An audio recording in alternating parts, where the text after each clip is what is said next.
Hello and welcome to my channel. My name is Lynn and today I am going to do some heat transfer vinyl that has been cut using just plain old dies, paper crafting dies. Why I have never thought to do this before, I have no idea, but Delise Stamper Girl suggested it to me and I just now am in love with this. The dies that I'm using are from Nicole Spore's latest collection, Merry Mugs and Circle Delights. This is an amazing collection. There's so much in here. You've got your basic sort of bauble or ornament, and then there's also your basic mug. So that gets you the mug and the circles. But besides that, there are a lot of pieces that you can cut and assemble to decorate your ornaments and the mug even as well. The very same pieces will fit on both to create fun little critters or things like snowman or Santa. So there's a lot of fun mix and match that you can do here, and as a collection, having any subset of it is just wonderful. But then when you do have multiples within the collection, that's when you can really start to kind of expand and really mix and match things, because there are different accessories like the scarf, for example, and little earmuffs, things like that, hats that you can interchange between the characters. So I think it's a lot of fun. And all I've done is die cut into heat transfer vinyl. If you've never worked with heat transfer vinyl before, it's a lot of fun. And I picked up this mini heat press on it was something like the big deal day from Amazon Prime, and it was something like 40% off, leaving it at $16. So if you've never tried heat transfer before, this is a really good entry. Now what I've done is die cut the pieces out of heat transfer vinyl, which does come with a transfer sheet. And the dies are great because it'll cut through the vinyl, but it won't cut through the plastic transfer sheet, which is exactly what you want. But for a die cut like the eyes here, one die plate has 3 sets of eyes, but they are not positioned where you would want them. So you saw a moment ago, all I did was I peeled off the vinyl, placed it where I want it, and then I used a scrap piece of the transfer plastic to pick up that vinyl, because you don't want to touch your heat press directly to vinyl. It will melt and melt onto your heat press. And so that's why you kind of need a couple layers of protection between the metal plate of your heat press and the vinyl. So the vinyl itself will have a transfer sheet. That's the sort of kind of the vellum looking bit of plastic there. And then on top of that, I use a heat mat, which is this very thin kind of a silicone mat that also adds a little protection as well. And then you can just layer these bits of vinyl just like you would glue layers of paper if you were die cutting this out of paper. The difference is that with vinyl, sometimes you'll just have to read the instructions, because sometimes the heating temperature and heat time will differ. And the reason why I'm fanning my little canvas bag here is because the particular vinyl I'm using, it's called a cool peel, which means that you really shouldn't peel off that transfer sheet until the vinyl has had a chance to cool down a bit. Some vinyls are hot peel and you have to wait. So read your vinyl to see what is recommended. And all I'm doing is just applying one layer at a time and applying heat to just that layer. Normally, as I mentioned, with vinyl, there'll be a temperature that's recommended as well as a duration that you need to apply that temperature for. Because I'm doing multiple layers, and for example, that white layer that went down, it's getting a lot of heat applied to it. So I am trying to reduce that how much that gets heated, because every time you heat it up, it's melting. And so what I do for each layer is maybe let it go for 10 to 15 seconds, and then do just a final overall maybe 10 seconds. That way, as you're layering each different color, it isn't going to overmelt the vinyl that was applied before or underneath. So this is the cute little penguin. He has a little scarf that he's wearing, and off camera I did decide to give him earmuffs as well, but you'll see that after I do the scarf, I'm gonna actually do a second little bag. And these little bags are very fun. They are perfect for little gifts or stocking stuffer gifts, because they measure about 4 by 6 roughly. And they have a nice little drawstring at the top. It's really a small little gift bag, so you don't have to feel like you have to stuff a lot of gifts or a very big gift in there. So that's why I think it's great for a stocking stuffer, and it's the perfect size for these characters. I just think it's a lot of fun to kind of dress up these very plain, canvas bags. And if you had an alphabet die set, for example, you could even die cut some letters out and personalize or customize these treat bags with the initials of the gift recipient. This is where I'm going to do that final overall press. And this is sped up a little bit, so this isn't in real time. I do about 10 seconds for each pass. And after you die cut, it's really easy to peel or do the weeding, where you peel off the vinyl that you do not want to transfer. So everything surrounding where the die cuts into.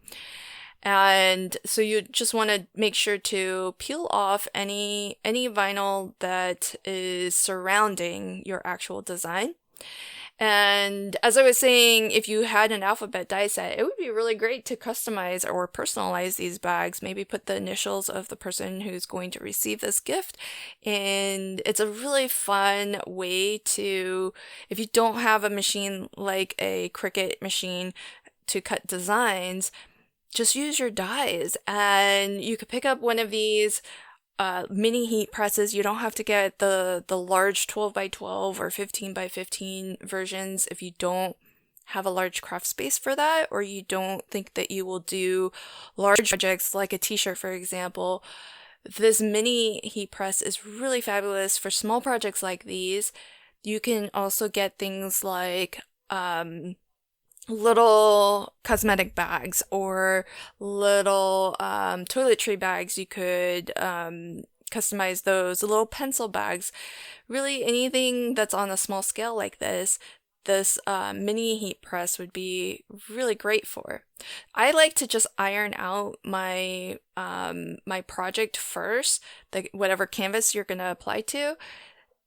That has two reasons for that. One, just to get the wrinkles out so that you don't have wrinkles in your design, but also it warms up your substrate so that when you start to apply that vinyl, it does grab your vinyl so that it kind of holds it in place a little bit more securely as you start to do your pressing. And here I've got the snowman with his little top hat, and the hat has an additional layer. I did skip, but there is a die that if you wanted, you could actually layer the top of the ornament with a little ornament topper if you wanted. So that piece is available if you wanted to add an additional piece on top. And there's just so many little little designs, little decorative elements that you could add, and it would be really easy to just keep laying. I don't know, I haven't worked with heat transfer vinyl enough, so maybe somebody in the chat will know, but I don't know if just in terms of durability and long-term durability, if there's a limit or a recommendation for the maximum number of layers you would want to add in terms of layering vinyl on top of vinyl on top of vinyl. I'll say that for the hat, for example, there's the base layer of the snowman in white, the hat in black, and then there's an accent strip on the hat, which would be a third layer. And I think so long as everything is melted really well, it shouldn't be a problem. But what I'm going to try to do just to minimize how many times I'm applying heat is I've got a transfer sheet down covering my snowman right now. And I lined up all of these pieces because none of them overlap with each other. And then I picked them all up with another transfer sheet. That way I can just apply this next layer of elements with one heat transfer or one application of the heat press. And the reason why I want to try to do as much at the same time as possible is so that I'm not overheating or over melting the bottom layers. So that's why I stuck all of the face down and the accent stripe on the hat, as well as that first bottom layer of the scarf. And the hope is that I am just going to need to kind of apply this one, application of the heat press and have all of those stuck down rather than, and plus it's just faster too, because then I don't have to continually apply heat for the mouth and then again for the carrot nose and again for the eyes. It's all gonna go down at the same time and the white layer won't get overheated as a result. So the tough part for me is because I'm using cool peel vinyl is waiting, because the project itself is so fast once you've cut your vinyl.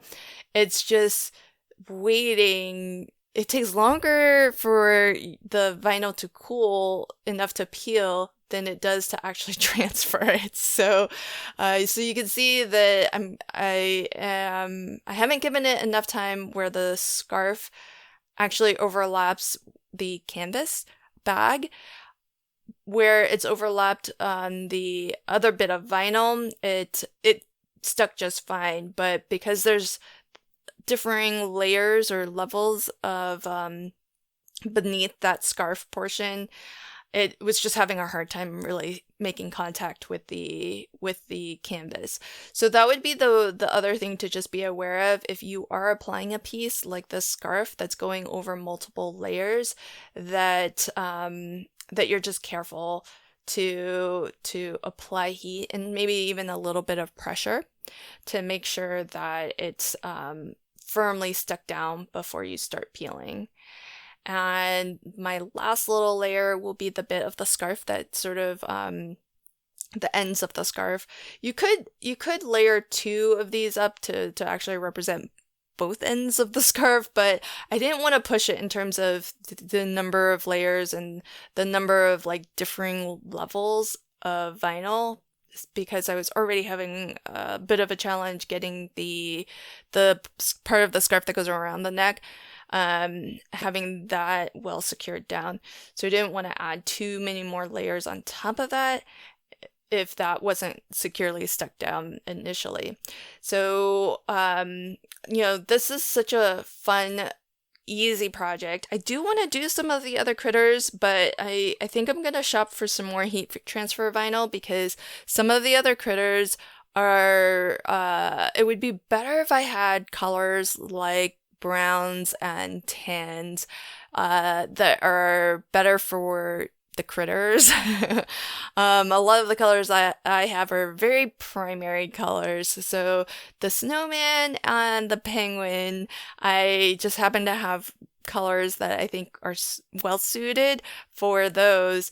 But and I really want to do Santa, but I don't have a good flesh tone vinyl. That might be the only challenge, is finding, heat transfer vinyl in colors that are nice for things like critters and characters.